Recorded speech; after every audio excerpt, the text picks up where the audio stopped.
Hello friends, welcome to crazy G K trick. तो आइए daily current affairs की इस सीरीज को आगे बढ़ाते हैं और आज के इस सेशन में हम 7 दिसंबर 2023 के सभी करंट अफेयर्स को डिटेल में समझ लेते हैं। वीडियो में एंड तक बने रहिएगा क्योंकि सभी क्वेश्चन काफी इंपॉर्टेंट है। अगर आपको डेली करंट अफेयर्स की पीडीएफ डाउनलोड करना है तो क्रेजी जी के ट्रिक के टेलीग्राम चैनल से या फिर क्रेजी जी के ट्रिक के एप्लीकेशन पर जाकर फ्री ऑफ कॉस्ट आप इसकी पीडीएफ को कलेक्ट कर सकते हैं। आज के करंट अफेयर का सबसे पहला क्वेश्चन देखिए, 7 दिसंबर को तेलंगाना राज्य के मुख्यमंत्री के रूप में कौन शपथ लेंगे। वेरी वेरी इंपॉर्टेंट, ध्यान रखिएगा। हाल ही में देखिए 5 राज्यों में विधानसभा के चुनाव संपन्न हुए थे। इनमें से तेलंगाना राज्य में कांग्रेस ने बहुमत की सरकार बनाई है और कांग्रेस के ही रेवंत रेड्डी को तेलंगाना का नया सीएम नियुक्त किया गया है, जो कि देखिए 7 दिसंबर को मुख्यमंत्री पद की शपथ लेने वाले हैं। यहां पर यह याद रखिएगा कि ये कांग्रेस के पहले मुख्यमंत्री है तेलंगाना में। रेवंत रेड्डी साल 2006 में जिला परिषद के सदस्य के रूप में चुने गए थे तेलंगाना में। इसके बाद 2017 में इन्होंने कांग्रेस ज्वाइन की थी और इस विधानसभा चुनाव में ये कांग्रेस का चेहरा बने थे। अब रेवंत रेड्डी को तेलंगाना राज्य का नया मुख्यमंत्री नियुक्त किया गया है, जो कि कांग्रेस पार्टी से आते हैं। तेलंगाना की बात करें फ्रेंड्स तो 2014 में यह राज्य अस्तित्व में आया था। इसकी कैपिटल हैदराबाद है और टी सौंदरराजन वर्तमान में इस राज्य की राज्यपाल के पद पर हैं। रेवंत रेड्डी तेलंगाना राज्य के नए सीएम नियुक्त किए गए, जो कि 7 दिसंबर को अपने पद की शपथ लेने वाले हैं। सेकंड क्वेश्चन देखिए, विश्व का सबसे बड़ा न्यूक्लियर फ्यूजन रिएक्टर किसने बनाया है। तो विश्व का सबसे बड़ा न्यूक्लियर फ्यूजन रिएक्टर जापान और यूरोपीय यूनियन ने मिलकर बनाया है, जिसे देखिए 1 दिसंबर में जापान के इबाराकी प्रांत में शुरू किया गया। इस न्यूक्लियर फ्यूजन रिएक्टर को JT60A से नाम दिया गया है, जो कि जापान और यूरोपीय यूनियन ने मिलकर बनाया है। देखिए यहाँ पर 2 वर्ड आपको याद रखना चाहिए, एक है न्यूक्लियर फ्यूजन और एक है न्यूक्लियर फिजन। न्यूक्लियर फ्यूजन की बात करें तो ये नाभिक की संलयन की प्रक्रिया है और न्यूक्लियर फिजन की बात करें तो ये नाभिक की विखंडन की प्रक्रिया है।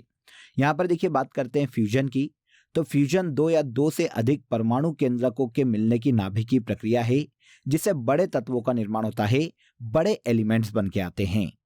न्यूक्लियर फ्यूजन का सबसे बड़ा एग्जाम्पल देखिए सूर्य है। इससे पैदा होने वाली ऊर्जा बहुत ही ज्यादा होती है। यदि इस ऊर्जा को नियंत्रित किया जा सके तो मानव को अक्षय ऊर्जा का स्थायी स्रोत मिल सकता है। यह तो हो गई न्यूक्लियर फ्यूजन की बात। अब बात करते हैं न्यूक्लियर फिजन की, तो इसे कहा जाता है नाभिकीय विखंडन। इस प्रोसेस में देखिए भारी नाभिक पर कम ऊर्जा वाले न्यूट्रॉन की बौछार की जाती है, जिससे भारी नाभिक छोटे छोटे नाभिकों में टूटते हैं और ऊर्जा का निर्माण करते हैं। यह प्रोसीजर नाभिकीय विखंडन या न्यूक्लियर फ्यूजन कहलाती है। वर्तमान में न्यूक्लियर प्लांट में जो प्रोसेस यूज की जाती है वो न्यूक्लियर फ्यूजन की ही प्रोसेस है, इसे याद रखिएगा। इसके माध्यम से ऊर्जा उत्पन्न करने में मदद मिलती है, जो कि इलेक्ट्रिसिटी का एक स्रोत है। यहाँ पर याद रखना चाहिए आपको। यहाँ पर हमने बात विश्व के सबसे बड़े न्यूक्लियर फ्यूजन रिएक्टर की, तो इसका नाम है JT60A से, जो कि जापान में स्थापित किया गया फ्रेंड्स। ये देखिए 6 मंजिला इमारत की तरह एक न्यूक्लियर रिएक्टर है, जिसमें हाइड्रोजन का फ्यूजन करके हीलियम बनाया जाने वाला है।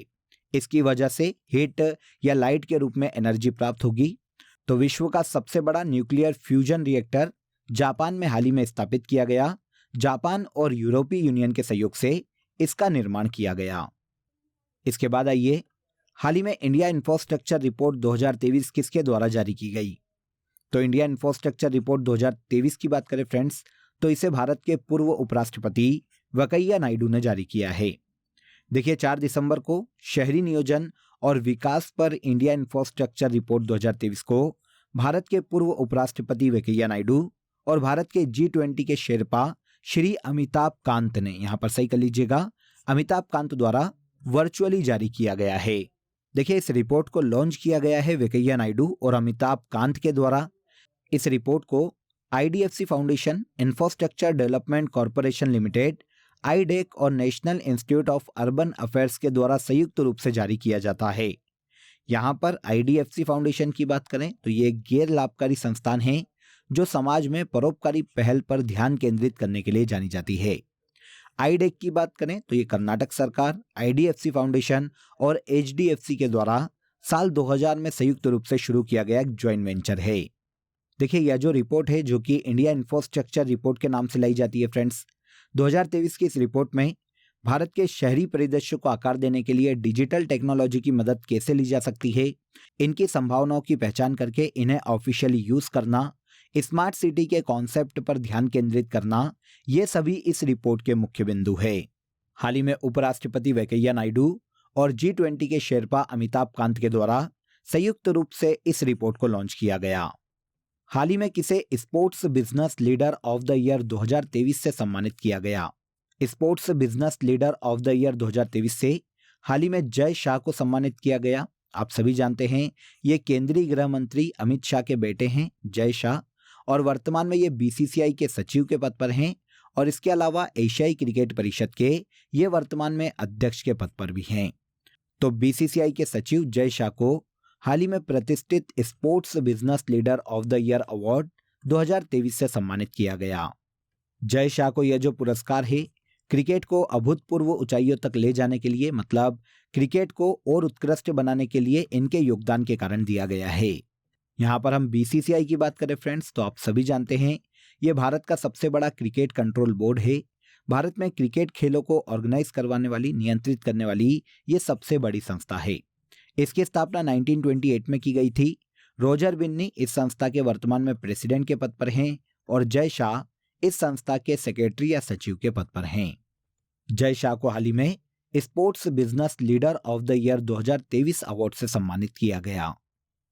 नेक्स्ट देखिए, 35वें जिम्मी जॉर्ज फाउंडेशन अवार्ड से हाल ही में किसे सम्मानित किया गया। तो 35वें जिम्मी जॉर्ज फाउंडेशन अवार्ड से हाल ही में मुरली श्रीशंकर को सम्मानित किया गया। मुरली श्रीशंकर की बात करें फ्रेंड्स, तो ये भारत के बहुत ही फेमस लॉन्ग जंप के खिलाड़ी हैं, लॉन्ग जंपर है, जिन्हें हाल ही में 35वें जिम्मी जॉर्ज फाउंडेशन अवार्ड से सम्मानित किया गया है। मुरली श्रीशंकर ने देखिए कॉमनवेल्थ गेम्स और एशियाई गेम्स में लॉन्ग जंप में सिल्वर मेडल अपने नाम किया था। अब इस अवार्ड की बात करें, जिमी जॉर्ज फाउंडेशन अवार्ड की बात करें, तो इस अवार्ड का जो नाम है वो भारत के भूतपूर्व वॉलीबॉल प्लेयर जिमी जॉर्ज के नाम पर रखा गया है, जो कि भारत में अर्जुन अवार्ड पाने वाले पहले वॉलीबॉल प्लेयर थे। 2023 में इनके नाम पर इस अवार्ड को मुरली श्रीशंकर को दिया गया, जो कि लॉन्ग जंप के खिलाड़ी है। देखिए दोस्तों, अगर आपको मंथली करंट अफेयर्स की डिटेल PDF लेना है तो आप रूट एप्लीकेशन या क्रेजी जीके ट्रिक एप्लीकेशन से डाउनलोड कर सकते हैं। साथ ही आप वीडियो के कमेंट बॉक्स में भी लिंक दिया हुआ है, जहां से क्लिक करके आप ले सकते हैं। इन मंथली करंट अफेयर्स PDF में देखिए पूरे मंथ के जो सबसे ज्यादा एग्जाम रिलेवेंट क्वेश्चन होते हैं, उन क्वेश्चन को यहाँ पर डिटेल के साथ प्रोवाइड किया गया है, जो एग्जाम के लास्ट टाइम रिवीजन में आपको बहुत हेल्प करता है। तो एक बार जरूर क्लिक करें। चलिए आगे बढ़ते हैं। इसके बाद देखिए, भारत को कितने वर्षों के लिए IMO काउंसिल में पुनः निर्वाचित किया गया। तो देखिए IMO काउंसिल की बात कर लेते हैं सबसे पहले। तो इसे इंटरनेशनल मैरीटाइम ऑर्गेनाइजेशन के नाम से जाना जाता है। इंडिया को देखिए आगे आने वाले 2 वर्षों के लिए इस संस्थान में पुनः निर्वाचित किया गया। इसका काम क्या है, इसकी बात कर लेते हैं। तो देखिए, इंटरनेशनल मैरीटाइम ऑर्गेनाइजेशन अंतर्राष्ट्रीय समुद्री सीमा के लिए नियम या कानून बनाने का काम करता है। भारत अंतर्राष्ट्रीय समुद्री व्यापार करने वाले क्योंकि 10 प्रमुख देशों की सूची में आता है, इसीलिए भी आगे 2 वर्षों के लिए भारत को इसका सदस्य पुनः नियुक्त किया गया। Australia, Brazil, Canada, France, Germany, Netherland, Spain, Sweden और UAE जैसे देशों के साथ भारत भी इस संगठन का एक बहुत ही महत्वपूर्ण सदस्य देश है। अंतर्राष्ट्रीय समुद्री व्यापार की निगरानी करने की जिम्मेदारी IMO काउंसिल को सौंपी गई है। ये यूनाइटेड नेशन का एक संस्था है फ्रेंड्स। यूनाइटेड नेशन की एक संस्था है जो इंटरनेशनल शिपिंग में सुरक्षा और बचाव के लिए कार्य करती है।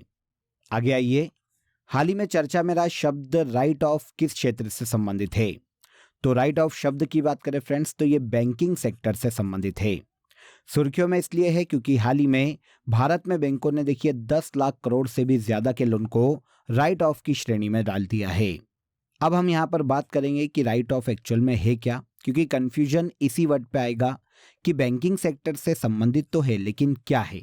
तो देखिए क्या होता है कि जब भी कोई व्यक्ति लोन लेता है बैंक से और बैंक को वो लोन नहीं चुका पाता, तो आपको पता है एक वक्त के बाद वो NPA कहलाता है बैंक का, नॉन परफॉर्मिंग एसेट्स। अगर बैंकों को लग जाता है कि नॉन परफॉर्मिंग एसेट्स कोई भी इंडिविजुअल अगर है और वो कभी भी बैंक के पास वापस नहीं आएगी, उसका पैसा बैंक के पास नहीं आएगा, तो बैंक उस लोन को या उस पैसे को अपनी बैलेंस शीट में बताना भी बंद कर देता है, मतलब अपनी बैलेंस शीट से भी हटा देता है। उसे ही कहा जाता है राइट ऑफ किया जाना। हाल ही में भारत में बैंकों ने 10 लाख करोड़ के लोन को राइट ऑफ किया है। देखिए यहाँ पर इसे एक चार्ट के माध्यम से आप समझ सकते हैं। बैंक में दो प्रकार के एसेट्स होते हैं, एक होता है स्टैंडर्ड एसेट्स और एक होता है एनपीए मतलब non performing assets. Standard assets वो जो कि बैंक के पास वापस आता है, जो लोन है वो रेगुलर कस्टमर अगर भर रहा है तो वो स्टैंडर्ड एसेट्स है, और अगर उस लोन को 90 डेज से ज़्यादा नहीं हुए हैं, भले ही उसकी ईएमआई नहीं आई लेकिन 90 डेज से ज़्यादा नहीं हुए तो भी वो स्टैंडर्ड एसेट्स कहलाती है। लेकिन एनपीए, अगर लोन 0 से लेकर 12 मंथ तक वापस नहीं आया तो वो सब स्टैंडर्ड एसेट्स कहलाता है। 12 महीने से ज़्यादा होते हैं तो वो डाउटफुल एसेट्स हो जाती है, और अगर उसके बाद भी वो पैसा बैंक के पास नहीं आता तो वो लॉस एसेट्स हो जाती है। इस केस में अगर तीनों स्टेजेस किसी भी लोन की पास हो जाती है तो उस लोन को राइट ऑफ कर दिया जाता है और बैंक की बैलेंस शीट में बताना बंद कर दिया जाता है। सिंपल सा कॉन्सेप्ट है, आई होप आपको समझ में आया होगा। राइट ऑफ वर्ड की बात की गई थी तो ये बैंकिंग सेक्टर से संबंधित है। अगला क्वेश्चन, ग्राम मानचित्र एप्लीकेशन किस मंत्रालय द्वारा लॉन्च की गई? ग्राम मानचित्र एप्लीकेशन को हाल ही में देखिए पंचायती राज मंत्रालय के द्वारा लॉन्च किया गया है। पंचायती राज मंत्रालय द्वारा भौगोलिक सूचना प्रणाली एप्लीकेशन ग्राम मानचित्र को हाल ही में लॉन्च किया गया। उद्देश्य की बात करें तो यह एप्लीकेशन जियो लोकेशन तकनीक का उपयोग करके ग्राम पंचायत स्तर पर योजना बनाने में ग्राम पंचायतों को सुविधा प्रदान करता है। इस एप्लीकेशन को ग्राम मानचित्र एप्लीकेशन नाम दिया गया, जो कि हाल ही में भारत के पंचायती राज मंत्रालय के द्वारा लॉन्च किया गया। नेक्स्ट देखिए, सुंदरशाला और महाकवच उत्सव किस राज्य सरकार द्वारा लॉन्च किया गया? देखिए, सुंदरशाला और महाकवच उत्सव को हाल ही में महाराष्ट्र सरकार ने लॉन्च किया है। महाराष्ट्र के गवर्नर रमेश बैस ने राज्य के स्कूलों में 5 स्कूल पहल या इनिशिएटिव की हाल ही में शुरुआत की। अलग अलग नाम हैं, जैसे देखिए मुख्यमंत्री माझी शाला सुंदरशाला, महाकवच उत्सव, एक स्कूल अपनाए अभियान, माझी शाला माझी पारसबाग और स्वच्छता मॉनिटर। ये 5 स्कूल इनिशिएटिव है जो कि हाल ही में महाराष्ट्र के राज्यपाल रमेश बैस ने लॉन्च किए हैं। देखिए, इसे शॉर्ट में अगर हम समझे तो सभी योजनाओं का उद्देश्य छात्रों के समग्र व्यक्तित्व का विकास करना है, ताकि यह सुनिश्चित किया जा सके कि आने वाली पीढ़ियां अपने पर्यावरण के प्रति संवेदनशील रहे और जिम्मेदार रहें। तो सुंदरशाला और महाकवच उत्सव हाल ही में महाराष्ट्र राज्य में लॉन्च किया गया है। इसमें से महाकवच उत्सव का मुख्य उद्देश्य जो स्कूल के छात्र हैं उनमें पढ़ने की संस्कृति को बढ़ावा देना है। इसके बाद आज के करंट अफेयर का सबसे लास्ट क्वेश्चन देखिए, सर्वेक्षण पोत संध्याक को कहां बनाया गया? तो सर्वेक्षण पोत है फ्रेंड्स भारतीय नौसेना का, जिसका नाम है संध्याक। इसका निर्माण देखिए हाल ही में कलकत्ता में किया गया था। आंसर भी हो जाएगा। हाल ही में Garden Reach Ship Builders and Engineers ने कलकत्ता में निर्मित 4 सर्वेक्षण पोत जहाजों में से पहला जहाज संध्याक को भारतीय नौसेना को सौंपा है। संध्याक नाम का ये जो सर्वेक्षण पोत है फ्रेंड्स, यह बंदरगाह पर तटीय और गहरे पानी के हाइड्रोग्राफिक सर्वेक्षण और मार्गों का निर्धारण करने के उद्देश्य से बनाया गया है। इस सर्वेक्षण पोत का कार्यक्षेत्र एक्सक्लूसिव इकोनॉमी जोन रहेगा। नाम दिया गया है इसे संध्याक, जो कि भारत में निर्मित 4 सर्वेक्षण पोत में से एक है। इसका निर्माण हाल ही में कलकत्ता में किया गया और इसे भारतीय नौसेना को हाल ही में सौंपा गया। क्लियर? तो यहां पर देखिए हमने 7 दिसंबर 2023 के सभी करंट अफेयर्स को डिटेल में समझ लिया। अब आ जाइए आज की फैक्ट शीट में हम जनवरी से लेकर दिसंबर 2023 तक के सभी करंट अफेयर्स को वन लाइन में डिस्कस कर लेते हैं। वैसे काफ़ी सेशन से हम इसे पढ़ रहे हैं। अब हम आ गए हैं फरवरी मंथ में, तो देखिए फरवरी मंथ के करंट अफेयर वन लाइनर देखिए। 13 फरवरी 2023 को इंग्लैंड के खिलाड़ी इयोन मॉर्गन ने क्रिकेट के सभी प्रारूपों से संन्यास की घोषणा की है। तो इयोन मॉर्गन इंग्लैंड के खिलाड़ी है। 13 फरवरी 2023 को जारी वर्ल्ड हैप्पीनेस इंडेक्स 2023 में फिनलैंड हैप्पीनेस के मामले में वर्ल्ड में पहले स्थान पर है। भारत इस रैंकिंग में 136वें स्थान पर है। यूनेस्को शांति पुरस्कार से हाल ही में एंजेला मर्केल को सम्मानित किया गया। दूसरी भारतीय चावल कांग्रेस का इनॉग्रेशन कटक ओडिशा में किया गया। 13 फरवरी 2023 को चक्रवात गैब्रियल से न्यूजीलैंड काफी प्रभावित हुआ था। 13 फरवरी 2023 को अप्पा साहेब धर्माधिकारी को महाराष्ट्र भूषण पुरस्कार से सम्मानित किया गया। इसके बाद 14 फरवरी 2023 को 5वें खेलो इंडिया यूथ गेम्स में पदक तालिका में महाराष्ट्र पहले स्थान पर रहा, दूसरे पर हरियाणा और तीसरे पर मध्य प्रदेश राज्य रहा है। प्रधानमंत्री मोदी ने दिल्ली में आदि महोत्सव का फरवरी में इनॉग्रेशन किया था। भारत की पहली AC double decker electric bus Mumbai में शुरू की गई और फरवरी 2023 को India international sea food show का 23वां संस्करण कोलकाता पश्चिम बंगाल में आयोजित किया गया। ये सभी फैक्ट इंपॉर्टेंट है, सभी करंट अफेयर वन लाइनर में काफी इंपॉर्टेंट थे जो भी हमने यहाँ पर डिस्कस किए।